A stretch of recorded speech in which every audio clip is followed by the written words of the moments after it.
of us come from backgrounds where we're really confused about the relationship between Israel and the church. We read parts of the Bible where clearly language would spell out, here's God's great love for Israel. But if we focus on that part of His Word, apart from the whole narrative, we can really draw wrong conclusions. For instance, think about even the beginning of Israel. Where did Israel begin? Well, back in the book of Genesis, after God promises to become a redeemer, He reaches into Ur of the Chaldeans, a very pagan world, grabs a man named Abram, calls him to himself and says, Abram, I'm going to make promises I alone can keep. And then, if you remember the scripture from Genesis 12 through 17, God says, count the stars, count the sand, count the dust. Abraham, so shall your inheritance be, because I'm going to make you the father of many nations. Well, then God does what? From Abraham creates one nation, Israel.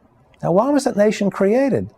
Because of a promise in Genesis 3:15. A Messiah is going to come through the human family that ultimately will do what? Redeem one nation? Well, no, the promise was made before that one nation even existed.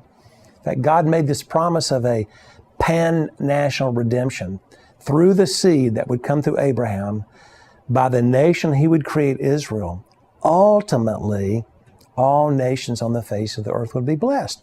Well, that great story of redemption unfolds in chapters. And just like we would be wrong to take a DVD out and click on to one scene and scene select and assume we know the whole movie, we can't just click on to the scene called Physical Israel and assume we know the whole story. Physical Israel plays a very important place in God's story. Indeed, through Israel, the Messiah came.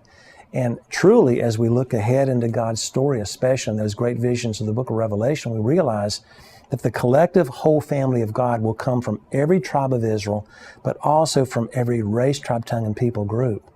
So to understand Israel and the church, we've got to see the whole story. We should celebrate promises yet to be fulfilled for Israel, but as a part of the larger story. There'll be no separate place in heaven for Israel, redeemed Israel, and the church. We're one big family because Jesus has destroyed the hostility, the wall division between the two. So we should thank God for how He's working in Israel and every single people group on the face of the earth through Jesus.